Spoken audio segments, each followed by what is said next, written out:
Hi, my name is Paul Missy-Picker. I'm a student financial counsellor, and this video is a role play assessment showing how I'll support clients to make and follow up on a complaint with the bank. My name is Paula. I'm a small business wellness coach for this organisation, and I'm playing the role of Catherine White today, and I consent to be recorded for this assessment. Hi Catherine, it's really good to see you again. How have things been since we last met? Not actually that great, Paul. I've received some correspondence, and Okay. yeah, they've completely refused my hardship request. Right, okay, look, I'm really sorry to hear that, Catherine, and from what I can see here, I can see why you might be feeling really upset. Yeah, I think what's annoying me the most, Paul, is that I've actually been with them for years, and this one time where I'm sick and I can't work, they're not actually helping me at all.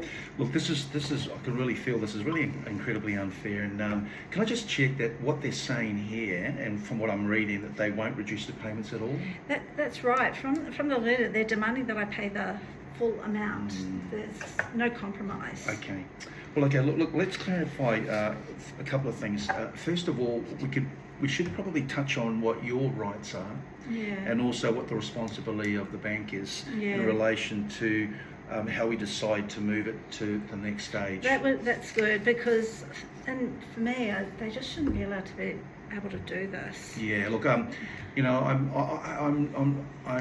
you're not wrong in feeling that, in questioning this. You know, it's something that you know, you're experiencing genuine financial hardship due to an illness. I am. The bank has a responsibility, I think, to consider a hardship request and not just dismiss it point blank. I can actually do that. Well, from what you've told me, it sounds like they may not have a genuine, and may not have genuinely considered the situation, and so it could mean that they haven't met their responsibility. Yeah.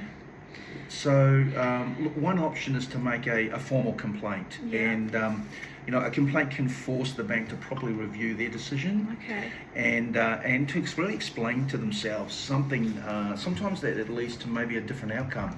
So if you want to begin looking at a complaint, I can support you in different ways. I can guide you through how to do a complaint. And how to act on your behalf, and we can really go at your pace. Yeah, that'd be good, because I have never done anything like this before, because I've never actually had a problem with it. Yeah. So that's completely understandable. So the first step here is to what we do is we send in what we call an internal complaint, and it's directly to the bank, and it's a standard complaint form, as you can see here. So once we've submitted this form, the bank has to investigate it and give you a written response, and they might contact you just to get any more additional information.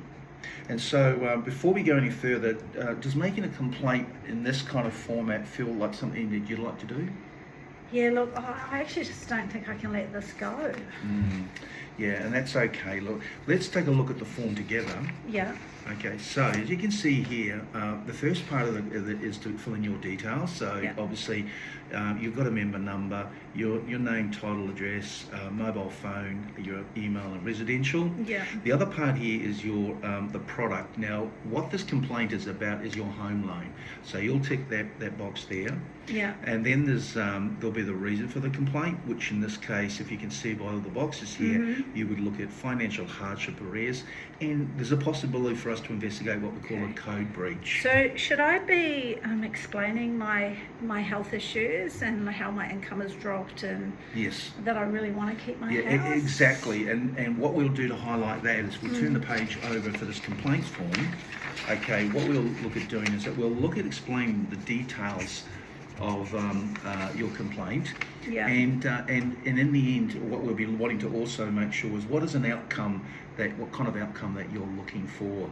So how does this wording sound so far for you? Look, it actually sounds right. It feels like I could actually explain this properly in this format. Yeah, no, that's good. So that's great. So once it's finished, you can submit it online or you can post it in. Do you feel that you can submit this yourself? Yeah, look, I can do that easily. I can do that as soon as I get home. Perfect. Yeah. Okay. So let's book another session in about 2 weeks' time, Yeah. and we can look at the response together Okay. to see how the bank is responding. And but before I finish, is there anything else that you're unsure or worried about? No, I think I understand it all now. I'm sure I can give you a call if I get stuck, but Sure. I think I actually understand everything. Sure. Yeah. So thanks for coming in today, Catherine. Yeah. And I know it's not been easy, and I'll see you when we at our next appointment. Yeah, thanks, Paul. You're welcome.